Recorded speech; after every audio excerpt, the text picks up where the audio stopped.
Franck Ferrand raconte sur Radio Classique.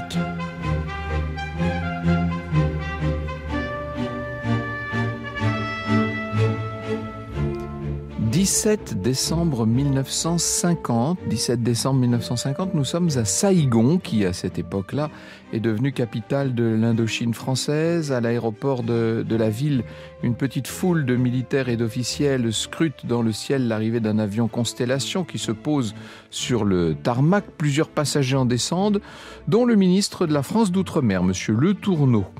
Ce n'est pas le ministre qui est attendu par tous ceux qui se sont rassemblés, en vérité.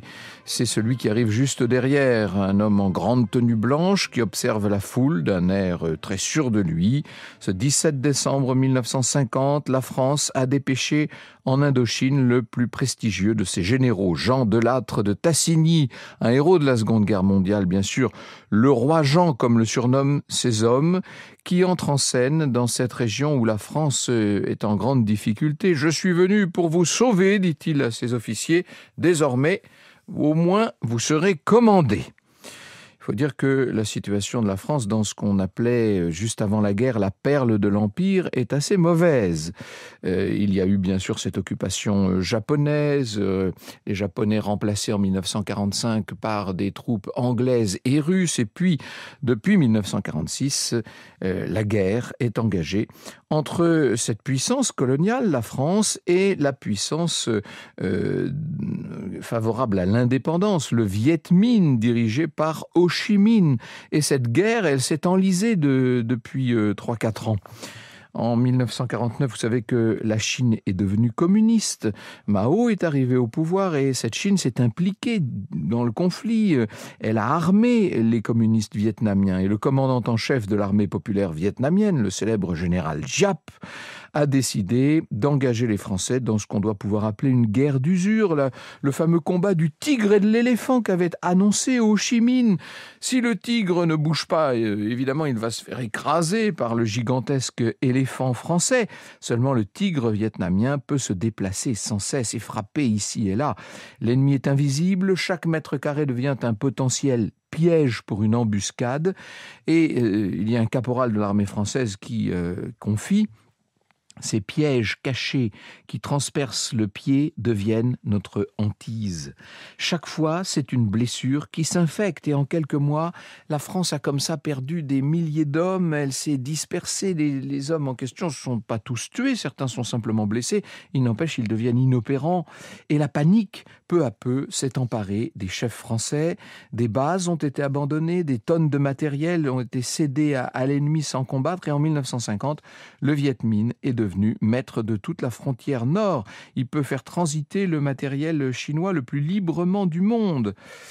Il y a un jeune soldat qui écrit à son père: « Sans vouloir et pouvoir faire de critique, je crois que nous sommes commandés par des cons. » Le jeune soldat en question, c'est Bernard Delattre de Tassigny. Et vous avez compris que son père, c'est le général envoyé par Paris pour essayer de redresser cette situation qui semble de plus en plus difficile et qui échappe, disons-le, de plus en plus au contrôle de la France. Franck Ferrand sur Radio Classique. Un mot peut-être de Jean Delattre de Tassigny, qui est né en Vendée en 1889. Sa carrière militaire a commencé dans la cavalerie en 1912, cavalerie au sein de laquelle il a fait ses armes au tout début de la Grande Guerre. Il a été en 1915 volontaire pour rejoindre non pas l'aviation naissante comme l'ont fait un certain nombre de grands cavaliers de l'époque, mais l'infanterie, et il est allé combattre comme tous les combattants de 14 du côté français, ou presque, à cause de cette noria, vous savez, il est allé combattre à Verdun. Il se trouve que le village dont est originaire Jean Delattre est aussi celui de Clémenceau. Et Clémenceau, lorsqu'il le rencontre, dit « Regardez-le bien celui-là et souvenez-vous de lui, il ira loin, très loin ». Il n'y a pas seulement une solidarité d'origine géographique dans cette déclaration. Dans l'entre-deux-guerres, Delattre a pris conscience de la menace que représentait l'Allemagne. C'est un homme lucide, extrêmement clairvoyant. Il a anticipé dès 1934 une attaque allemande de la France par la Belgique. Il y en a un autre qui voit ce genre de choses, c'est De Gaulle, bien entendu. Sauf qu'en 1939, le plus jeune général de France, qui a 51 ans, contrairement à De Gaulle qui lui s'exile à Londres, eh bien le plus jeune général de France, Delattre, va reconnaître l'armistice signé par Pétain. Il reste dans l'armée française et il va s'investir, comme l'ont fait tant d'autres, dans la formation des cadres de l'armée. Pour certains, son activité cependant ne laisse pas de doute.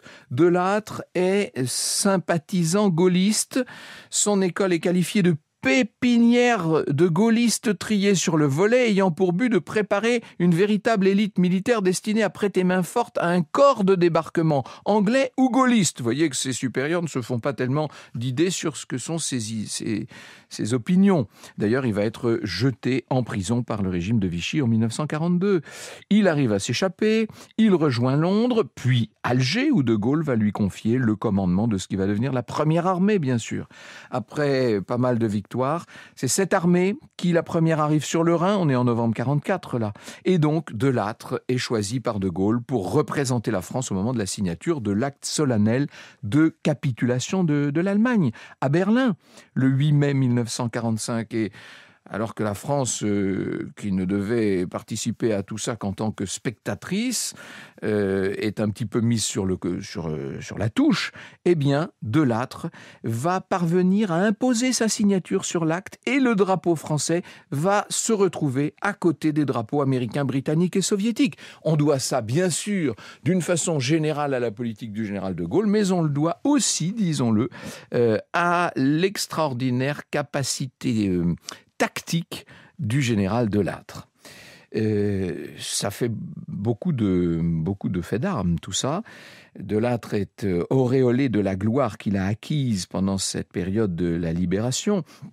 Il est le meilleur atout du gouvernement français qui, en métropole, est pressuré par le Parti communiste, qui organise à l'époque de grandes manifestations contre la guerre en Indochine, parce que là-bas, dans ce qu'on appelait donc la perle de l'Empire, le génie militaire du général Delattre, sa capacité surtout à faire face à des situations complexes, à s'imposer, à tenir bon, tout ça va pouvoir être utilement mis à l'épreuve.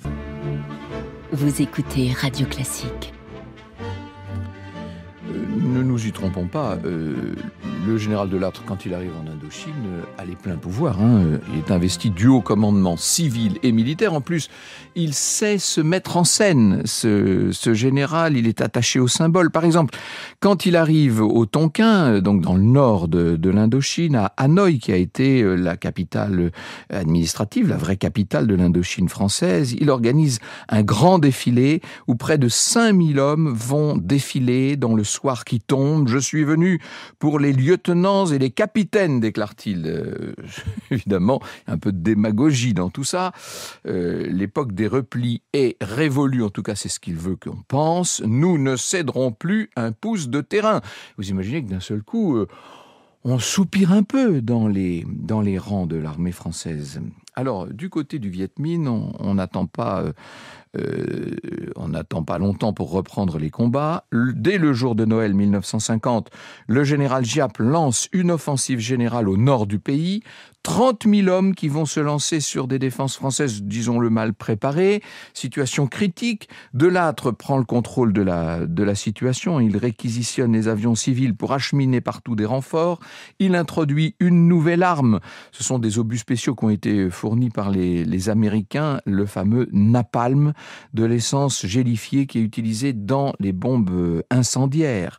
Un combattant vietnamien raconte: les avions piquent et c'est l'enfer qui s'ouvre devant mes yeux, une flamme immense qui se propage sur des centaines de mètres et qui sème la terreur dans les rangs des combattants. Le napalm, le feu qui tombe du ciel, et ces bombes, Delattre ne va pas rechigner à les utiliser. Il se soucie très peu des réactions que ça peut provoquer internationalement.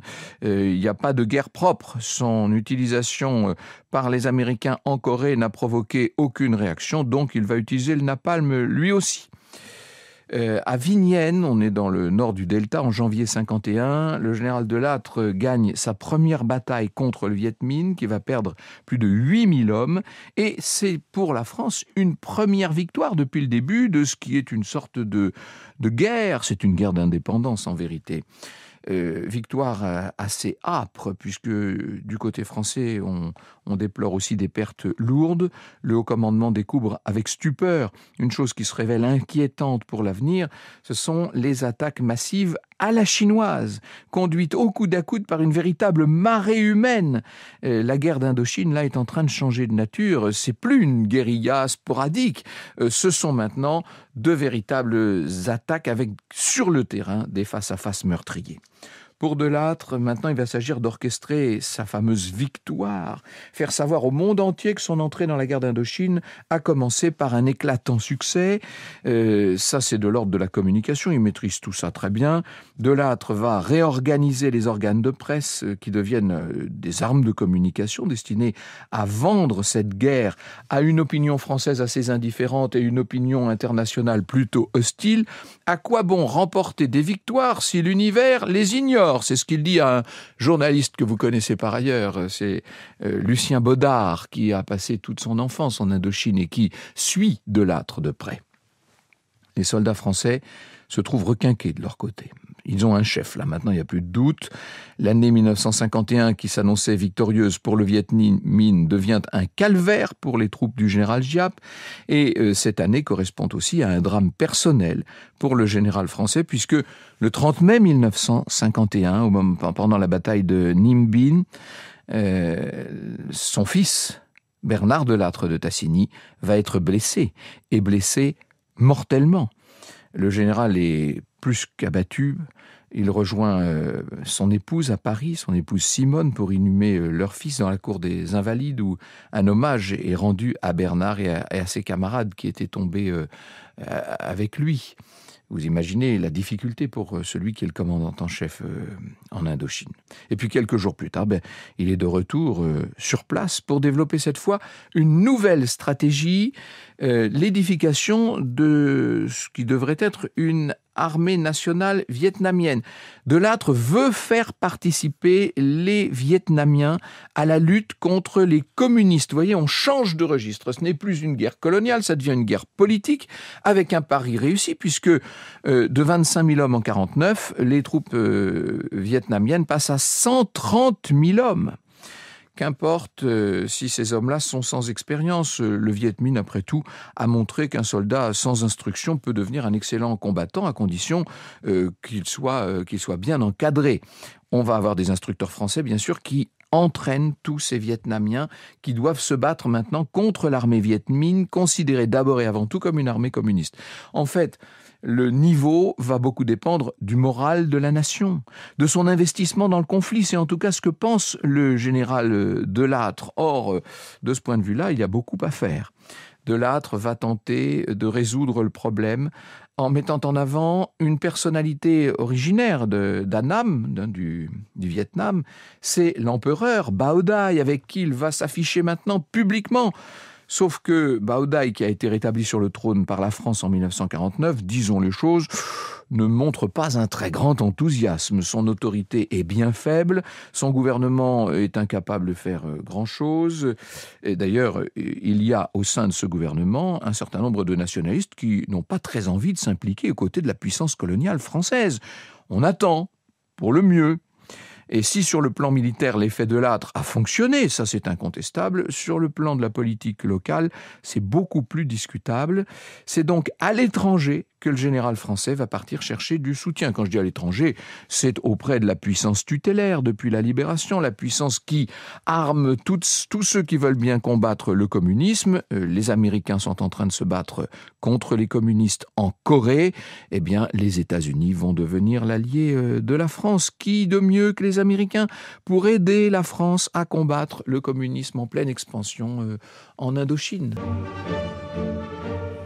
Le roi Jean vient d'atterrir à Washington, à bord de son Constellation, et dès la première interview, là sur le tarmac, il dit « Je viens ici en soldat pour expliquer à mes camarades soldats d'Amérique ce que c'est que le problème de l'Indochine ». Avec cet argument qu'à partir du moment où les États-Unis luttent contre le communisme, eh bien, il faut aussi lutter contre les communistes vietnamiens. Il agite Delattre la menace d'une intervention chinoise en Indochine, et ce que ça voudrait dire en termes d'équilibre l'équilibre dans tout le sud-est asiatique. Et il va se rendre sur le plateau de la célèbre émission de l'époque Meet the Press, c'est le grand club de la presse américain. Il déclare: en Corée, il y a une guerre contre les communistes. En Indochine, il y a une guerre contre les communistes. En Corée et en Indochine, il s'agit donc de la même guerre. Il n'y a qu'une seule et même guerre en Asie. On a bien compris quel est le point de vue du général français qui va faire la une du Times. Il est reçu par le président Truman à la Maison-Blanche. Les Américains décident de financer cette guerre à hauteur de 40%. Ils vont d'ailleurs assouplir les procédures de livraison de matériel militaire, ils les accélérer. Au départ, ils étaient plutôt réticents à aider la France dans une guerre qui avait quand même de forts relents coloniaux, mais maintenant, il y a eu cette victoire des communistes chinois en 1949, il y a la guerre de Corée, et donc l'Amérique anticolonialiste de Roosevelt va céder le pas, si je puis dire, devant l'Amérique anticommuniste de Truman. Et face au renforcement de l'armée franco-vietnamienne, du côté du Viet Minh, évidemment, on marque un peu moins de succès militaire. De Lattre a réussi son opération.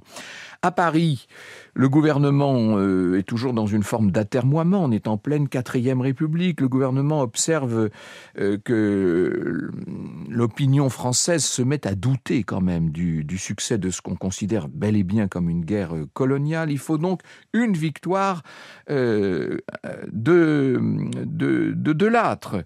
De Lattre dit au général Salan: ils n'y comprennent rien à Paris. Ils me trouvent statique et sans esprit d'offensive. Ils ne se rendent pas compte que j'ai encore besoin de quelques semaines pour en terminer avec le béton et fabriquer une armée vietnamienne aussi nombreuse que celle de Giap. Ils veulent que j'attaque, que j'en termine. Eh ben, que voulez-vous? Je vais attaquer. Franck Ferrand sur Radio Classique. Et donc, il est de retour sur place à Saigon en octobre 51. De Lattre, il va mettre sur pied son plan de bataille. Il exclut toute conquête et occupation de terrain. Ça demande trop d'hommes. Il faut chercher plutôt à aller détruire les forces adverses, purement et simplement. Et pour ça, il faudrait amener le Viet Minh à accepter le combat, mais en lui laissant croire que c'est lui qui a lancé l'initiative. Ce plan va prévoir l'occupation d'une zone au cœur d'une région qu'il juge vitale pour le Viet Minh, où les Français pourraient attendre la contre-attaque et porter comme ça des coups sévères aux forces adverses, faire ce qu'on appelle un abcès de fixation.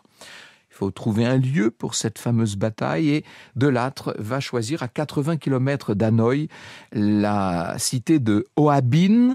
La ville est reconquise par la France. La victoire des franco-vietnamiens va s'étaler en caractères gras dans tous les journaux, non seulement d'Indochine mais de métropole, et le Viet Minh va devoir contre-attaquer. Il y perd beaucoup d'hommes, des milliers d'hommes, et les Français peuvent à ce moment-là se retirer en ordre. Autant dire que De Lattre a réussi son objectif. L'armée Viet Minh sort affaiblie de ces fameux combats, avec quelques 15 000 hommes tués ou blessés. En France, le gouvernement commence à regarder De Lattre comme un héros.